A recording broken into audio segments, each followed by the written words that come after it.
I think this is a very fascinating thing heading into this Super Bowl is the Chiefs like to blitz a decent amount. Jalen Hurts, a guy who can scramble and maybe can take advantage of that. You know, if there aren't too many guys playing coverage downfield looking at Hurts, that could be opportunities to scramble. So I figured this combination is fascinating and something I wanted to make a video on previewing this Super Bowl. So let's start off with this play. Again, I think the Chiefs, not only do they blitz a fair amount, they're not like the most blitz-happy team in the league. They're a little above league average in terms of blitzing, so they definitely blitz more than the average team.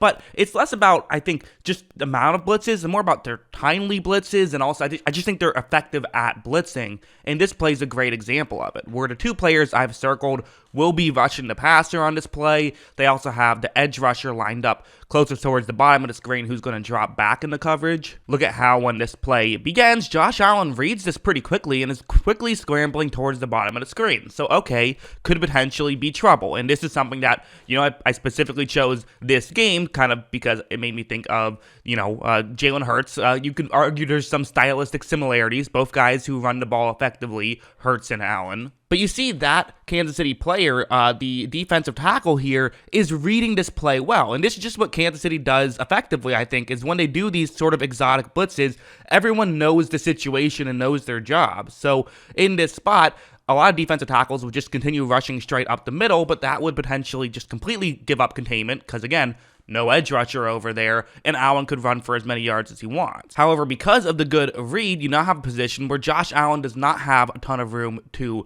go. Also, down the field, Allen, where he's looking, that receiver is not open. So this is good defense by Kansas City. But I should mention, it's not perfect defense by Kansas City. Right there is a player who Allen could throw to. Tough throw. Kind of across the body. There's some traffic. This is not wide open. But again, I'm using these plays to make larger points, right? I'm not just bringing this one play up just to talk about a play. And the larger point is that this is what Kansas City does to teams, and there are ways to beat it, but you have to be pretty precise. Sometimes it might be Jalen Hurts figuring out which read to get to in ways that on typical situations he doesn't. But I do think that Kansas City, for the most part, does a pretty good job at not allowing the quarterback to, not allowing them things to be too easy on them, right? And part of what makes the blitz work is if you can work a quarterback to one side of the field, you then can afford to give up some separation on the other side of the field because it's hard to see everywhere, on the field at once. You're going to not see everything. On this play, Josh Allen ends up just throwing the ball away because he didn't see the player going over the middle. And again, it would have been a tough throw. Even if he saw him, I'm not sure if he would have made that throw, but he didn't see him because Kansas City used the blitz, and that's something that they do effectively is get quarterbacks off their game. And for someone like Jalen Hurts, who has been very good this season, I don't know if he's gone against a team quite like Kansas City and just how creative they can be in their play calls, and they get an extra week to prepare. Now, going over here, I'm actually going to show a decent amount in this video of non-blitzes to make my point, because you don't need to talk about a blitz necessarily to talk about certain aspects of what the blitz would entail. Something like this is not a blitz, but the main thing I'm talking about is it's going to be man coverage one-on-one with Stephon Diggs. He's the route that you see on the screen, and in this situation, if there's, a blitz, chances are you're going to get a lot of one-on-ones, and while they don't have Stephon Diggs, they have A.J. Brown, Devonta Smith, and Dallas Goedert, so they have guys who definitely can still win one-on-ones. But look at how when this play begins, I would say that, Diggs is winning this one-on-one matchup. And I think that the Kansas City corners are pretty good, but they are capable of getting beat by elite receivers, because every corner is capable of getting beat by elite receivers. Especially, you got to think about, if L'Jarius Sneed can't go, which we still don't know as of recording this video, if he will be able to or not. That's a big question mark. Right here, you do have a window, and if you do blitz, you have to hope that the quarterback does not see one of the elite receivers getting open. Hurts will take those chances if he sees one-on-ones. He'll throw one up to A.J. Brown, so that's a potential concern. Now here, again, Josh Allen ends up just, it looked like there was a screen pass, so he kind of just threw it into the ground there. So again, I don't really think that's Allen's fault, but it is worth mentioning that there are ways you can beat this Chiefs defense, of course. That definitely is true. Heading over here now, so this is going to be another very fascinating play, I would say. This is man coverage across the board, and what's fascinating, I think, is, okay, if you blitz, that doesn't always just work one way. That doesn't just always work in the way of, as a quarterback, you expect, teams to not blitz, so when they blitz, it surprises you. Sometimes it goes the other way. Sometimes when you don't blitz, that can surprise you as well. And while this is technically going to be a blitz, it's just a 5-man rush, not a 6-man rush. There is a linebacker who's going to cover the middle of the field. So you see this route that Gabe Davis is running. It's a route that can work. Even against this coverage, it can work. Allen takes the snap, but what you see right here is that while Gabe Davis, there's a bit of a window to make this throw, and Allen's doing a good job of making it quickly. I actually think that this still, if it's going to get tipped at the line, but even if it wasn't, I think it still probably gets through. But Kansas City does have a linebacker lurking over there, and Allen, again, he does not see this. Part of it is because offensive linemen are blocking his view, even for a tall quarterback. That can happen.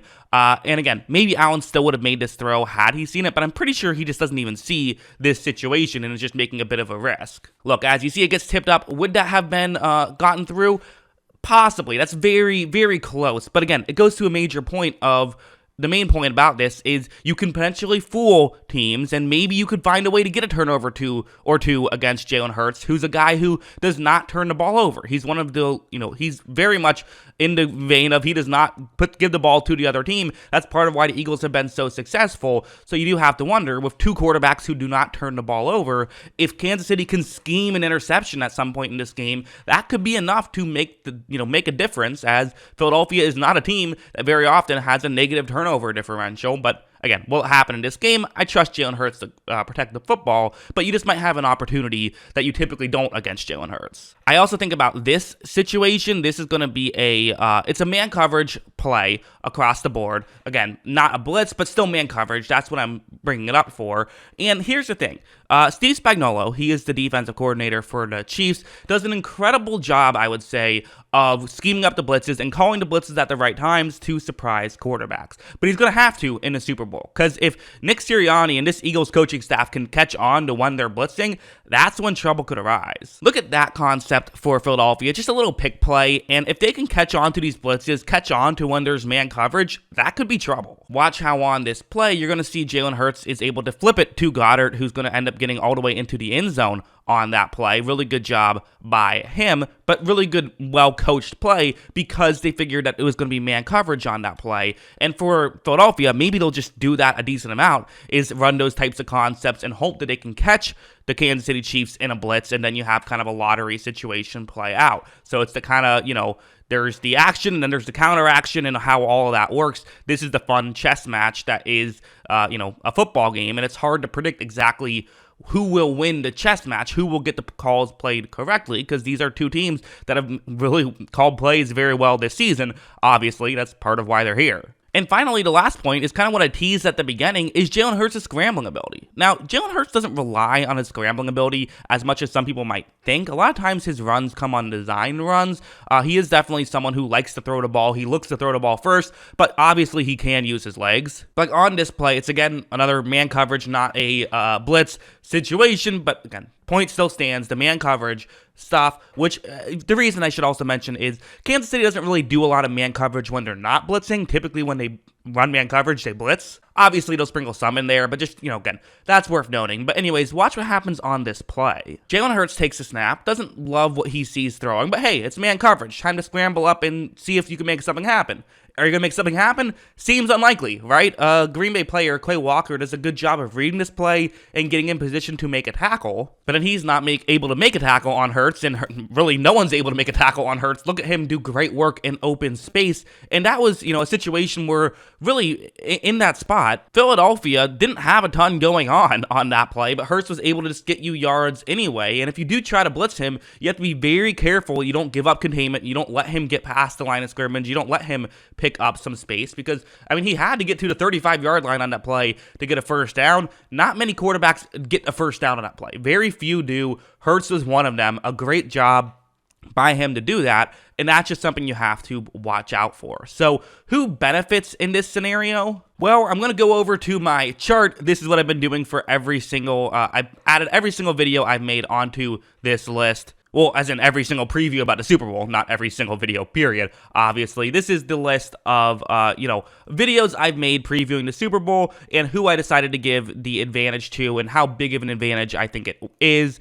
So, at the bottom, you see the Chiefs blitz has been added to it. It's on a scale of 1 to 4, I'm giving the Chiefs 1 point here. So I think they have a slight advantage matchup-wise in this scenario. I do think the fact that Jalen Hurts hasn't really seen a lot of teams like the Chiefs. Yes, the Giants blitz a lot too, but they're that's a different situation altogether. That defense is nowhere near as good, I would say, and also is nowhere near as smart. I don't know if smart is the right word, but it's blitzed very differently. They're very differently schemed, even though they blitz a lot, and they blitz a lot more as well. I think the Chiefs do a very good job of mixing it in, keeping a healthy dosage of blitzes while not blitzing a ton. I still think that the vast majority of these snaps will be, A.J. Brown will still be double covered, but I think they'll sprinkle in some blitzes in a way that could benefit them more than it could hurt them, but you could argue the other way around. This is definitely one where if you felt like the matchups were, it actually favor the Philadelphia Eagles, I totally get it. One thing I always try to do when I make one of these videos is, even though I have my opinion, I try to give enough information that you could disagree. You could watch my video and agree with everything I say, but then disagree with my conclusion because I've given enough information on both sides of the equation. But in this scenario, that's what I try to do, at least. Who knows how well I do it, but that's what my goal. This scenario, I'm giving the Chiefs a slight advantage, which means that as of right now, Philadelphia only a 1 point advantage total here. And again, that doesn't really matter. My prediction is going to be unrelated to this, just kind of a fun way to keep track of this stuff. But still, that's what I think of all this. What do you guys think? Let me know in the comments below. Always love hearing from you. And of course, as always, thanks for watching.